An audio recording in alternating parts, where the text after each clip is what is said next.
kunnafoni jabarani lajɛbɔ an seginna kana kokura kunu an ye masara manin deli aka birana walasa an bɛ se kana kunnafoni jɛlen di aw ma cogoya min na an ka bamanankan cɛɲi o la an b'aw ladɔnniya k'a fɔ ko bi utukalo tile 17 ye san 2021 aw ka kunnafoni ale waati sera mali kunnafoni.net ale jabarani kan a y'o bisimila.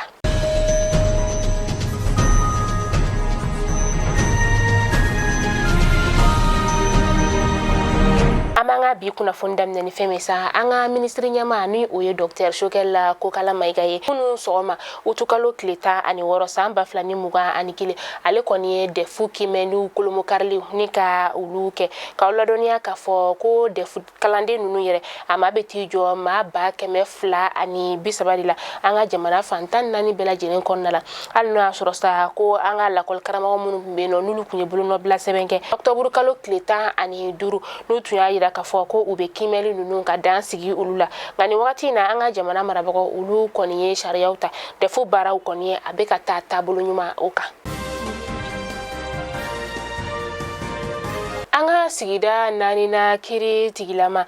ale kɔni ye an ka alimami dɔw ni ka ulu wele kan na an ka faba kɔnɔna la yan nɔ a alimami dɔw yɛrɛ o ye Mohamed Traoré ale ye o conseil ɲɛma dangan sabanan ye ka taa se alimami Ibrahim Jabi o fana ma u kɔni welela kan na kunu u taara ka taga wele ninnu ni ka u jaabi u welela ansardini maaw fɛ ka sababuya kɛ k'u ye kuma dɔ fɔ u ma o de la sa u kɔni taara kan la Imam Traoré ale kɔni y'a yira k'a fɔ ko nin wagati in na u kɔni y'u ka dusuma kasa ka o yira ka sababuya kɛ waleya min y'a kɛra ko a ma bɛn ma filɛlikɛlaw fana ka fɔla sa olu y'u hakilina ni ka o di u ka fɔla ko ansar mɔgɔw kelen ka damakasi sɛbɛn ni ka o don Imam Mamudu Diko ka maaw olu juguya la o yala ko nin tɛna kɛ sababu ye ka diinɛko kɛlɛ ka o wuli an ka jamana o kɔnɔna la wa. Ni wagati in na an bɛ se k'a fɔ ko basigi o nana Kaolack o kɔnɔna la Kaolack ale bɛ Senegal o fɛ kunu sɔgɔmada basigi kɔni sabatira kosɛbɛ ka sababuya kɛ sirabakan kasara min ni a kɛra sababu ye ka maa 4 ni ka o bɔnɛ a nin na maa caman fana bɛ yen nɔ olu bololaminɛw kɔni fana tiɲɛna an bɛ se k'a fɔ Senegali jamana ɲɛmaw kana se an ka jamana ɲɛmaw ma sa u kɔni ye u jɔyɔrɔ la u y'a yira k'a fɔ Senegalikaw ka jamana ɲɛmaw fɛ sa ko nin wagati in na sɛgɛsɛgɛliw kɔni daminɛna min b'a yira k'a fɔ maa minnu kɔni kɛra sababu ye ka nin waleya jugu in kɛ u bɛ taa kiiri tigilamaw olu ka bolo kan nka nin wagati in na u kɔni kɛlen don ka bolimafɛnw ni ka olu jɔ lakana o sababuya la. Kari tɛmɛnen sufɛla la ka dugu jɛ tɛnɛn sɔgɔmadafɛ la o la sa sanba o de nana an ka faba o kɔnɔna la min ni a kɛra sababu ye ka tiɲɛniba ni ka o dɔ talikɔkaw olu kunna talikɔ ale bɛ an ka sigida 4nan fɛ an ka faba kɔnɔna la yan nɔ a kɛra sababu ye ni ka du 20 bɔɲɔngo ka sanji taara ni olu ka sow ye ka u bololaminɛ caman ni ka olu fana tiɲɛ an b'aw ladɔnniya k'a fɔ ko maa kɔni ma bɔnɛ a nin na.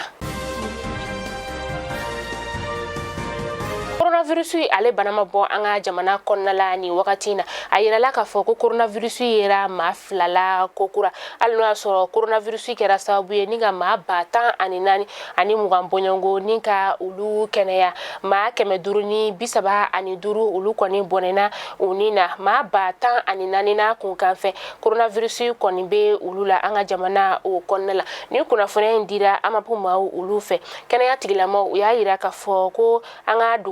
kɛnɛya tigilamaw olu y'a yira k'a fɔ ko bɛɛ lajɛlen ka i hakili to i yɛrɛ la maa minnu bɛ yen nɔ ni olu ma taa coronavirus pikiri kɛ aw bɛɛ ka taa ni ka taa ka coronavirus ale pikiri kɛ. Opération Maliko ma olu tun bɛ ka u kunda tilebiyanfan kan wagati min na n'u tun bɛ ka taga Menaka pankuru jigiyɔrɔ o la u ka bolimafɛn o de kɔni yɛlɛnna mugujugu kan karido utukalo tile 15 san 2021 a kɛra sababu ye ni ka an ka wolomasiri taba maa 3 bɔɲɔngo ni ka olu bɔnɛ u ni na maa dɔw fana bɛ yen nɔ olu joginna maa minnu joginna sa olu ta teliyala ni ka taa n'u ye Gawo lapitaniso la. An bɛ taa kɔkan kibaru la an bɛ taa Senegalikaw olu fɛ yen nɔ Senegal fana ni wagati in na sanji ba de nana olu fana ka dugu o kɔnɔna la min n'a kɛra sababu ye k'u ka sigida caman ka tiɲɛni don olu fana kunna a yirala k'a fɔ ko samiya o samiya de ye nin ye ni sanji kɔni nana dɔrɔn olu fana ka dugulamɔgɔw u bɛ jɔrɔ ka sababuya kɛ sanji a bɛ tiɲɛniba de don u kun. fe no u ka faso jabarani so ni o ya teleso isa kata se a radio chakelaw ma ulu kon kelen do ka bara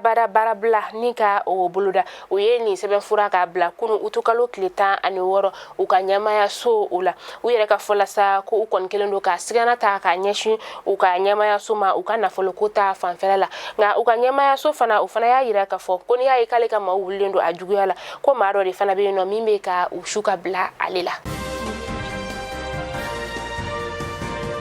Mali kunnafoni jabarani lajɛbɔ ni kunnafoni damadama de tun bɛ an bolokɔrɔ bi ni k'a da aw kelenkelenna bɛɛ lajɛlen kulo kan n'Ala ma an ka jɔnya an bɛ ɲɔgɔn sɔrɔ nɔ sini inshallah kunnafoni kura olu kɛnɛ kan yalɔ cɛ sa a y'aw hakili to aw yɛrɛ la aw ka tila k'aw hakili to aw kɛrɛfɛmaw la halisa Ala ka sigi ka fɔ Ala k'o kɛ jamana in o taala an ka jamana halisa Ala ka basigi Ala k'o la n'a kɔnɔna la.